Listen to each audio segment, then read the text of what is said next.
right, in this video, I'm here to talk about the table saw. So the table saw is one of the most useful tools in the classroom. It can do a variety of different things. It is also one of the most dangerous tools in the classroom if you're using it incorrectly. So in this video, I'm going to talk about table saw safety. First of all, when you're using the table saw, you want to protect yourself. So first of all, you want to protect your eyeballs by wearing eye protection. You'll also want to protect your ears as the machine gets loud, so you'll definitely want to be wearing ear protection. And lastly, you want to make sure that you tie back long hair, you roll up long sleeves, you're not wearing any dangly jewelry, and you definitely do not want to be wearing gloves. All of these things pose a risk because what can happen is your gloves, your jewelry, your sleeves, your hoodies can get caught in the spinning blade and pull you into the machine, and that's not going to end well for you. Most injuries across high school shops in British Columbia is because kids are taking pieces that are way too short and running them across the table saw. It's very important that if you are going to use the table saw, your piece of wood is longer than 12 inches. If you're unsure, you can just take your piece of wood and hold it up against here. This piece is too short, and I cannot cut this piece on the table saw. On top of your personal protective equipment, the machine also has a bunch of safety features to also make your cuts a little bit safer. So the first safety feature on the machine that needs to be up and present is something called the splitter. And so the splitter usually pops up through here. If you see the table saw does not have your splitter up, what you want to do is lock out the machine. And so our lockout switch is over here by the machinery. Flip it down, and when it's locked out, the machine is unplugged. Then double check. Try to turn the machine on. Because the machine is unplugged, the blade should not turn on. Okay, now it's safe for me to pull the splitter up. Let me show you how to do that. First, take your pinky and pull this gray metal plate out. This gray metal plate is called the throat plate. So pull that up.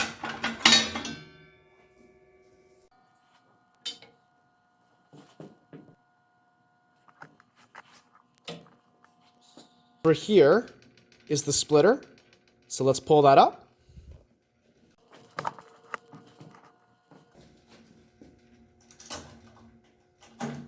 Pull that up, and then put the throat plate back on the table saw. And so what the splitter's job is that as you're cutting a piece of wood on the table saw and the blade is spinning like this, the blade itself will start to remove material. That material will start to disappear. This creates a big space or a gap. This gap is called the kerf. And this kerf is actually quite dangerous because the wood itself can flex and start to pinch. And this is a problem because as we are cutting, if this space were to pinch and close on a spinning blade like that, it's going to send the piece of wood flying back at me.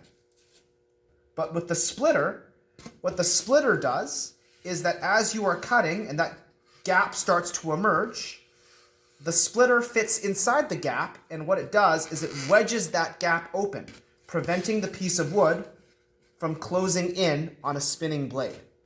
All right, let's watch as I cut this piece of wood. So as I push this through, a kerf is forming over there.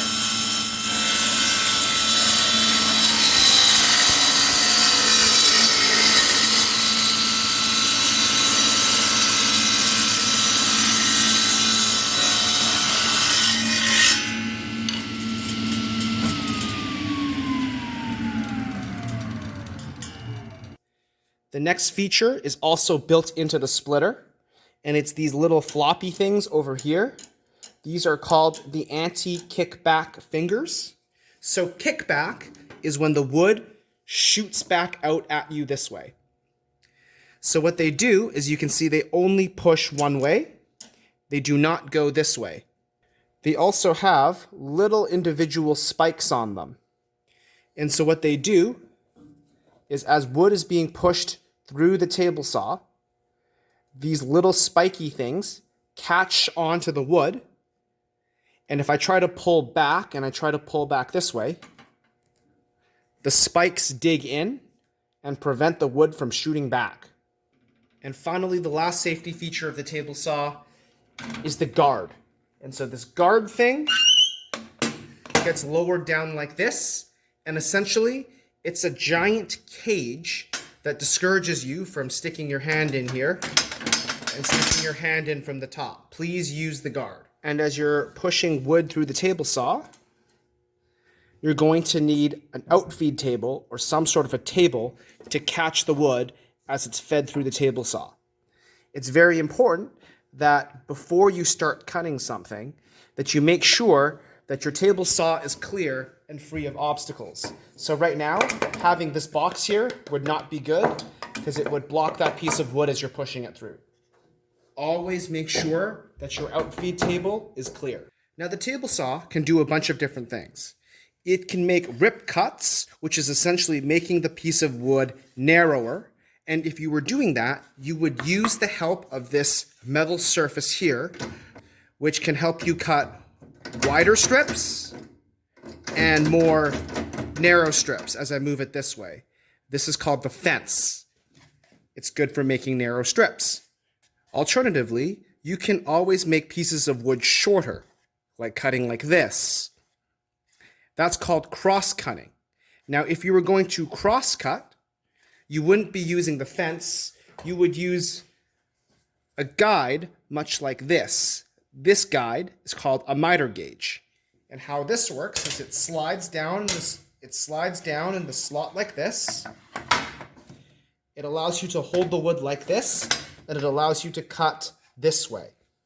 Regardless of whether you're cross-cutting, cutting like this, or rip cutting, cutting like this, you need to have some sort of a guide.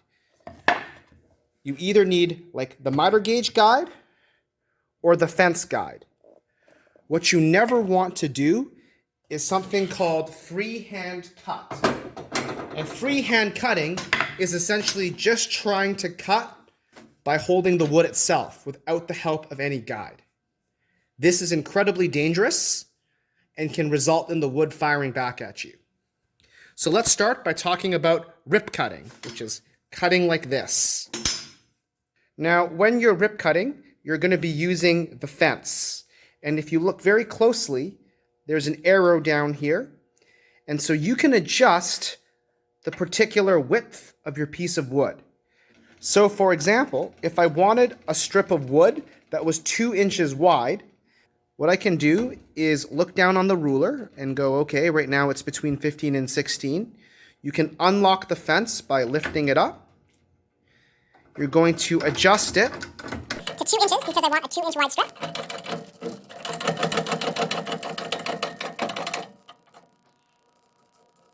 And as you can see, it's set at 2 inches. I'm going to take the fence, I'm going to lock it by pulling it down. And you know that I've locked it because the fence no longer slides back and forth.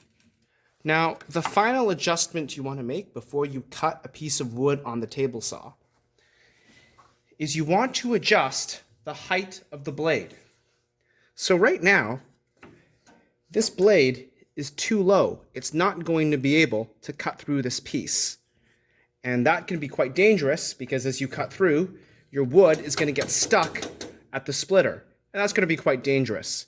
So we want to raise the table saw blade so that at least it's going to cut through this. The adjustment knob is right over here. And if you've forgotten the direction in which to raise the blade, I've actually written it down on the blade itself. So you would loosen this up and you would spin it clockwise to bring the blade up and counterclockwise to bring the blade down. Now this blade, in this situation, there's way too much blade. That's overkill. The sweet spot is about 5 millimeters of exposed blade, or about 1/4 of an inch. So that is a bit better. The teeth will still clear the piece of wood, but there's not a lot of exposed blade. Now, normally when you're cutting on the table saw, you would need to hold the piece of wood up against the fence like this, and then push the wood this way. Something that can help you hold this better against the fence is a little invention called the Featherboard. If you look at the Featherboard, it's got an arrow which is telling you that it goes this way, and so it should match the direction in which you are feeding it. So it's supposed to go this way, and then you can push it up against your wood, turn it on to lock it, turn it on to lock it. Now I'm going to put the guard down. Now we're ready to cut. Before we cut, we want to be very careful of where we stand. You do not want to stand right here or directly behind the piece of wood. In case the wood shoots back, it's going to fire back here. Instead, you want to stand to the side of the piece of wood so that if this does shoot back, it completely misses you. So, let's make this cut. I'm going to make sure that my wood is far away from the blade before I turn it on. Then I turn the machine on. Now, I'm going to have a push stick handy over here, but I'm actually going to keep an open palm, and I'm just going to push the wood through the saw first.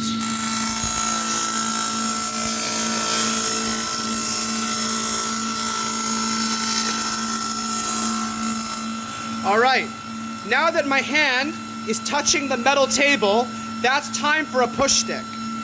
I grab my push stick, and when I'm using the push stick, I want to always be pushing on this side, the side closest to the fence. So pushing it like this.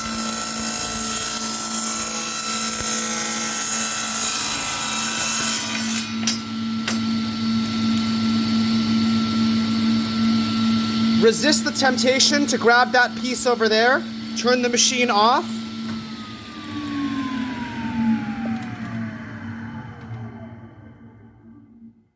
Wait for the machine to come to a complete stop, and then grab your piece. Sometimes the piece is super duper wide. If it is wide and you're using the push stick, you should be pushing again on the side that's closest to the fence. Do not try to use the push stick and push it on this side. Always keep it to the right of the blade or this area between the fence. And that's how you make rip cuts on the table saw. There's a link in the description below to see the next part of the video, which talks about how to make cross cuts on the table saw.